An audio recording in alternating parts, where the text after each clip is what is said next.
Você já leu um livro e se sentiu completamente dentro da cabeça de um personagem, vivendo cada dúvida e medo com ele? Ou talvez um daqueles em que o narrador parece um deus, sabendo tudo sobre todos, até mesmo o futuro? Essas diferentes sensações são criadas por uma escolha fundamental do autor: o tipo de visão narrativa. Entender como isso funciona pode transformar sua maneira de ler e, principalmente, de escrever. Hoje, vamos desvendar os 3 principais tipos de visão narrativa, um conceito que o teórico Jean Paul organizou de forma brilhante. Prepare-se para nunca mais olhar para uma história da mesma maneira. Vamos começar pela mais íntima e pessoal de todas, a visão com: imagine que você está trancado dentro da mente de um único personagem. Você só sabe o que ele sabe, só sente o que ele sente e só vê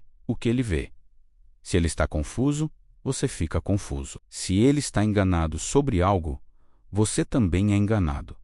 Toda a realidade da história é filtrada pela subjetividade dele. O foco aqui não é no que acontece, mas em como o personagem percebe o que acontece. A gente acompanha seus medos, suas esperanças, suas dúvidas e descobre os fatos exatamente no mesmo instante que ele. Nada pode ser revelado se estiver fora do campo de percepção dele. Essa técnica pode ser usada tanto em primeira pessoa, o que é mais óbvio, quanto em terceira pessoa. Por exemplo, um narrador em terceira pessoa limitada pode dizer: Rafael sentiu o coração acelerar ao ouvir passos atrás de si no corredor vazio. Tinha certeza de que alguém o seguia, embora não ousasse virar o rosto. Percebe? O texto não confirma se há alguém ali, ele apenas nos mostra a certeza e o medo de Rafael. O que importa é a experiência interna dele. Outro exemplo: Ana observava o silêncio da sala como se fosse um julgamento. Cada olhar dos colegas parecia acusatório, mesmo que ninguém dissesse uma palavra. Mais uma vez, tudo é filtrado pela mente da personagem. Não sabemos se os colegas estão realmente a julgando, só conhecemos a paranoia de Ana. Em primeira pessoa, o efeito é ainda mais intenso. Entrei na sala, tentando controlar a respiração. Eu sentia que todos sabiam algo sobre mim, mesmo sem prova alguma disso. Aqui estamos completamente imersos na consciência do personagem. A lógica da visão com é essa: o narrador abre mão de saber tudo e aceita a ignorância do personagem como o limite da narrativa. O leitor e o personagem estão no mesmo barco, descobrindo o mundo juntos.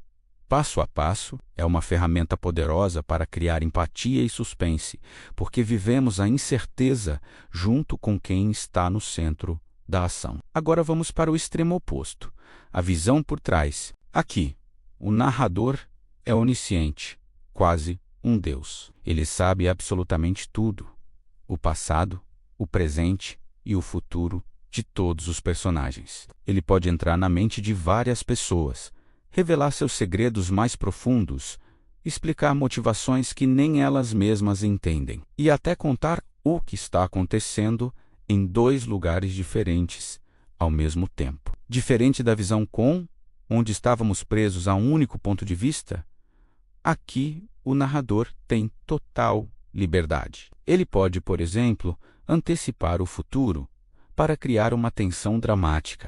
Esse tipo de narração é muito comum nos romances clássicos do século XIX. O narrador tem uma posição de poder, controlando o fluxo de informação como um maestro. Vamos ver alguns exemplos. Carlos acreditava que aquela conversa resolveria tudo, mas ignorava que naquele exato momento a decisão dela já havia sido tomada. Veja só, Carlos não sabe de nada, mas nós, leitores, já sabemos. O narrador nos deu uma informação privilegiada. Outro exemplo: enquanto Marta dormia tranquila, a cidade se preparava para o evento que mudaria sua vida na manhã seguinte.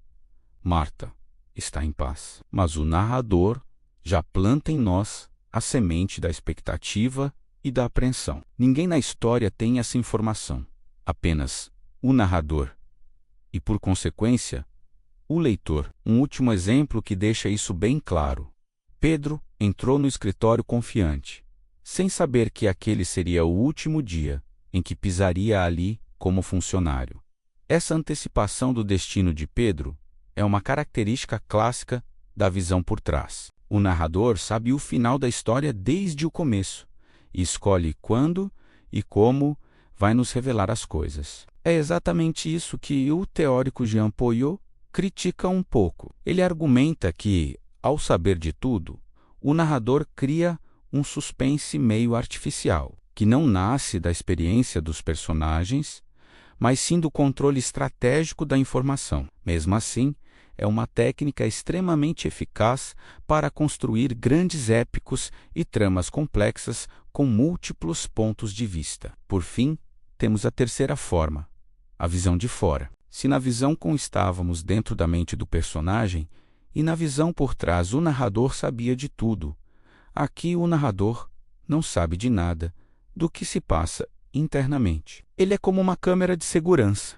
registrando apenas o que pode ser visto e ouvido. Ele descreve ações, diálogos e cenários de forma objetiva, sem nunca entrar nos pensamentos ou sentimentos dos personagens. Não há interpretação, não há explicação psicológica. O narrador é totalmente neutro e impessoal. Cabe a nós, leitores, a tarefa de inferir o que está acontecendo por dentro, com base no comportamento observável. Isso cria um efeito de distanciamento e, muitas vezes, de muito mistério. Por exemplo, João entrou na sala, fechou a porta com cuidado e permaneceu alguns segundos em pé antes de se sentar. Por que ele hesitou? Estava nervoso? Com medo? O texto não nos diz. Nós é que temos de interpretar a cena. Outro exemplo. Ela segurou o copo com força excessiva, deixou-o sobre a mesa e desviou o olhar quando ele começou a falar. A raiva ou o desconforto dela são sugeridos pela ação física de segurar o copo com força e desviar o olhar, mas nunca são declarados. As emoções são mostradas, não contadas. Vamos a um terceiro exemplo para fixar a ideia. Os dois caminharam lado a lado, em silêncio, até a esquina. Lá, ela parou, ele continuou andando, sem olhar para trás. O que esse silêncio e essa separação significam?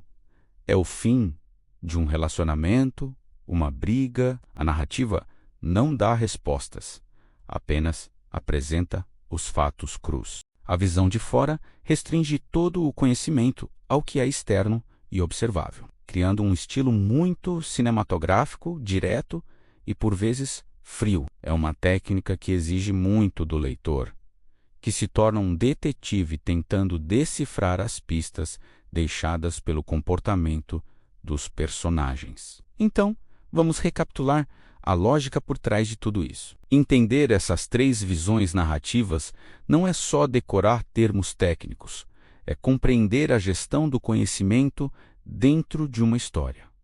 Quem sabe o que e quando? Na visão com o saber é limitado ao personagem. O narrador e o leitor só sabem o que o personagem sabe. Na visão por trás, o saber é concentrado no narrador onisciente. Ele sabe tudo e distribui a informação como quer. E na visão de fora, o saber interior é totalmente eliminado. O narrador não tem acesso à mente de ninguém, e a tarefa de interpretar os sentimentos e pensamentos é toda do leitor. Quando um autor escolhe uma dessas visões e a mantém de forma consistente, a narrativa ganha força e coerência. O problema acontece quando essas regras são quebradas sem querer. Por exemplo, um autor está usando a visão limitado à perspectiva de um personagem e, de repente, solta uma informação que aquele personagem não poderia saber. Isso quebra a imersão e a credibilidade da história. Cada visão tem suas próprias regras e seu próprio poder. Escolher a certa é o primeiro passo para criar a experiência de leitura desejada. E aí, qual desses tipos de visão narrativa